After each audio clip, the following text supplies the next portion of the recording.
A paz do Senhor, meus irmãos, satisfação imensa tê-los aqui conosco novamente no podcast Cadevre.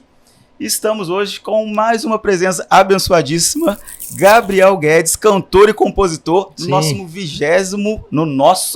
Peraí que eu enrolei a língua, nosso 29º Congresso de Missões da Cadevre aqui em Volta Redonda. Glória a Deus. Gabriel, que legal. Privilégio estar com vocês. Satisfação imensa recebê-lo, tá? Deus continue te abençoando muito aí. Amém. Primeira vez em Volta Redonda eu sei que não é, porque você já teve, né? A gente viu algumas vezes. Algumas vezes, inclusive na nossa igreja mesmo, né? Lá no templo. Há muitos anos. Há muitos anos, já tem um bom tempo, né? Teve lá no templo mesmo, hoje o evento aqui é nesse pavilhão, né? Um parque de exposições da cidade. E muito bom recebê-lo novamente, obrigado, irmão. Privilégio para mim. Canal de bênção para as nossas vidas. Glória aí. A Deus. Cantor e compositor, Gabriel. Natural, tava lendo algumas questões que até conferi antes, né? Te contar um segredo, rapaz. O ano passado fui entrevistar o pastor Marco Feliciano. Uhum. Nunca mais eu esqueço o nome dele, porque eu falei Marcos Feliciano conosco, etc e tal. Né? Fiz uma apresentação bonita. Acertei, pastor? Ele, rapaz, você estudou direitinho. Só errou meu nome. Não é Marcos, é Marco. Verdade. Então, para não correr esse erro, né? Não, já perguntei algumas coisas, natural de São Paulo, etc e tal.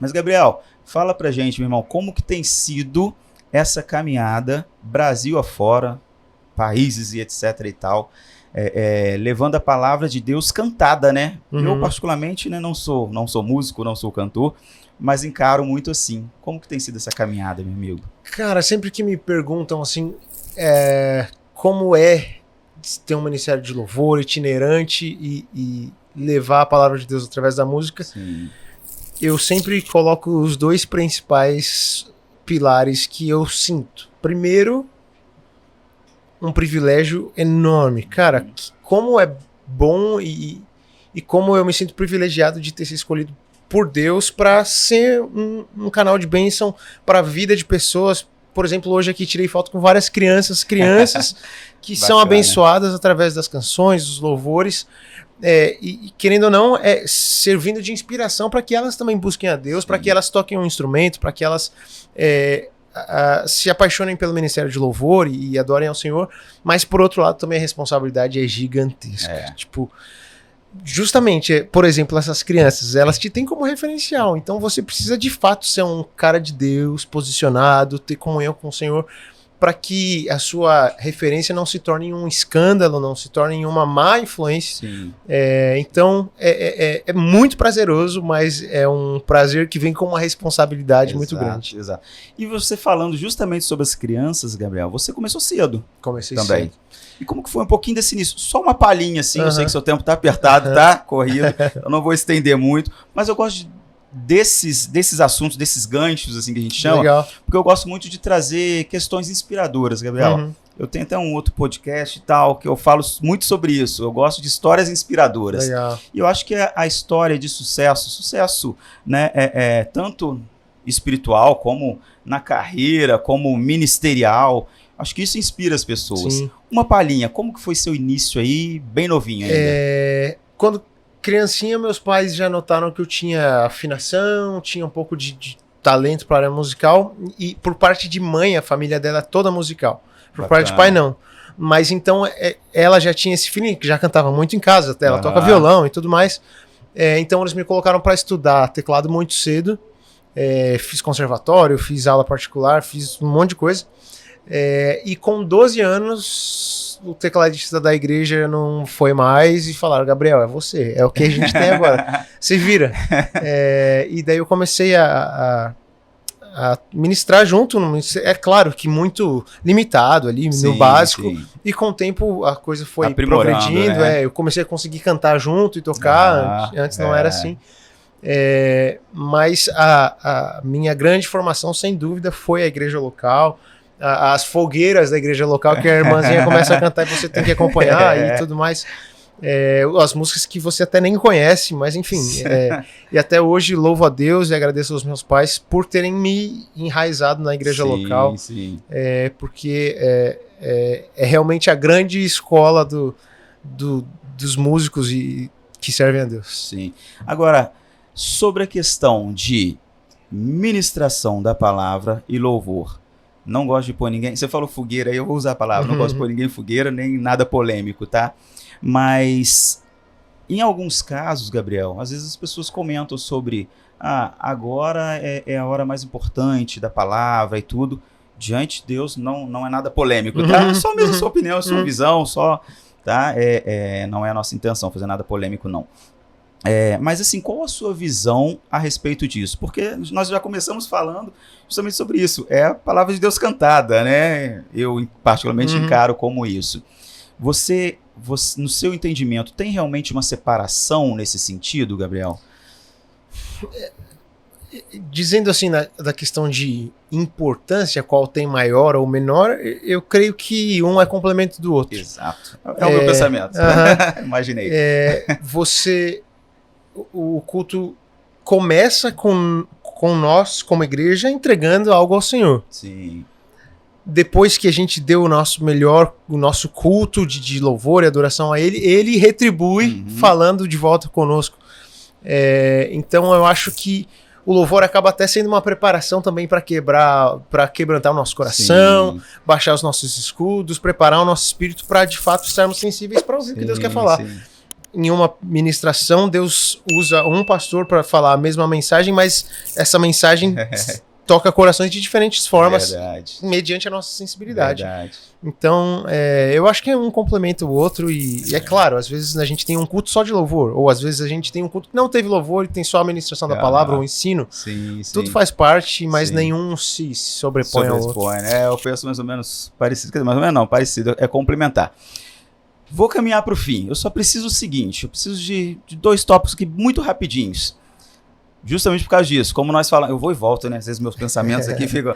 Mas como nós falamos de crianças e tal, de inspiração e tudo, só essa sua questão de composição, Gabriel, eu acho isso bacana, porque eu sei, tenho certeza que algumas pessoas sonham com isso, com este ministério de fato, né? Já praticam, já trabalham nesse sentido. Né? E assim, composições. E tem gente que tem curiosidade por te seguir, né? As suas músicas inspiradoras e etc e tal. Então, assim, tem curiosidade. Como é o seu bem resumido? Pode ser bem resumido. Tá? Eu tô aqui, mas tô preocupado com o seu horário aí.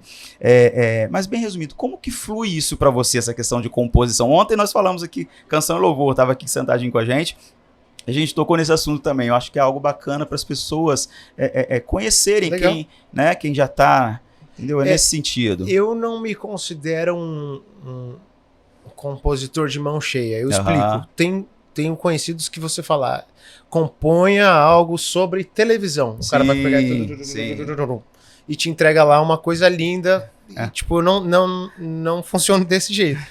Ou eu preciso ter vivido algo, ter experimentado algo de Deus e ter alguma história de fato para contar, algo para falar. Ou uma coisa que também me ajuda muito a compor o pastor acabou de pregar no culto e normalmente o tecladista ou tá ali fazendo um fundo ou já quando vê que a pregação tá acabando já chega lá e começa a tocar um pouquinho. Esse momento é muito chave para mim, porque você tá com a palavra que acabou de ser ministrada na cabeça, tá com o instrumento na mão e eu já gravei muitos umas mensagens do gravador do celular, assim, e daí depois, você vai para casa e aprimora aquilo. Então são formas que eu aprendi a compor e também nos últimos anos, pós-pandemia, aliás, durante a pandemia foi a primeira vez que eu compus em grupo, em conjunto. Sim. Compus com um americano via Zoom, todo mundo travado em casa, e foi muito bacana, assim, também é um exercício de você liberar o seu orgulho, assim, porque você chega com uma ideia, daí o outro fulano fala, mas e se a gente mudar pra cá? E o outro, e se a gente... Então você tem que sabe ouvir ideias e dar ideias. Sim. Mas é muito bacana como, assim, já algumas vezes eu estava travado em composições que eu não sabia pra onde ir, mostra pra alguém, o pessoal fala, faz isso aqui, fala... Incrível. Reacende aquela luz. Então tem vários caminhos. Sim, bacana. E o senhor trabalha em todas as formas. É legal o público conhecer um pouquinho disso, né? Falei que eram os 2 últimos tópicos, já tô até encerrando aqui, fechar meu celular para a última pergunta. Diga. E curiosidade também. Como manter, Gabriel, isso eu te peço porque eu acho que isso fica como ensinamento pra gente. Como manter uma vida com Deus em uma carreira, eu diria, né? tão corrida, né, com agendas, com um período que precisa às vezes se reservar de composição, de leitura de palavra, etc., de ministração de fato, para você, né, o que na prática, como que você trabalha isso? E eu prometo que é a última pergunta. Tá bom. Eu creio que para quem está no Ministério Itinerante, nós somos muito tentados a focar na estrada, focar no dia após dia. Sim. Não, preciso estar aqui, preciso estar lá, preciso estar... mas a igreja local, para mim, é muito chave. Assim. Se eu não parar e colocar na minha agenda, não atendo convites de domingo, e é o que acontece, nem de terça-feira, que são os nossos cultos da família e o nosso culto de semana mais forte, digamos assim. E não fazer parte de uma igreja local da vida ordinária ali, de tipo, reunião de homens, tem lá 10 homens, 15 homens, 20 homens, e fazer parte daquilo, eu acho que é o que te põe com os pés no chão, é o que te traz para baixo e te traz a consciência de quem você é de fato, sabe? Viver assim no aeroporto, na igreja, é muito perigoso. Sim. Isso pode... É um ambiente que as pessoas só te tratam bem, que só te elogiam, que só te... Mas na vida local da igreja é quando você é confrontado, é quando todo mundo já está acostumado com você e te tratam como você deve ser tratado de fato. E aquelas pessoas que te conhecem de verdade. Isso, né? Há muitos anos. A tia lá da escolinha que deu aula para você, que você é o Gabrielzinho lá para ela. Então... Eu sou o Guinho até hoje, boa gente. Olha aí. Então eu acho que se deixar e viver uma vida de fato ordinária de igreja local e ter pastores, ter a quem se submeter, faz toda a diferença para você se manter no foco e não deixar o inimigo tomar de fato a sua mente e você ser levado por qualquer laço que ele coloque. Benção. Gabriel, muitíssimo obrigado. Eu que agradeço. Deixa aquela palavrinha final ali só para o nosso público, então, que vai estar nos assistindo amanhã, né? Porque, como eu te falei, não estamos gravando, não estamos ao vivo. Mas o público, e lembrando, né, das nossas ações missionárias da CADEV. Gabriel, só uma curiosidade, aí já é minha para você. Só a CADEV nós alimentamos não ficou um termo legal. Nós mantemos, né, mais de 400 missionários espalhados pelo Brasil e pelo mundo. Então, é um trabalho muito forte. Então, nós temos tanto esse público nos assistindo, quanto também o público que está participando do 29º Congresso de Missões, no online, presencialmente.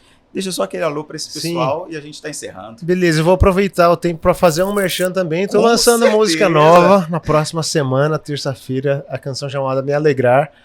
Você e sua família, com certeza, assistindo esse clipe, ouvindo essa canção, vão receber uma dose de alegria, de ânimo do Senhor.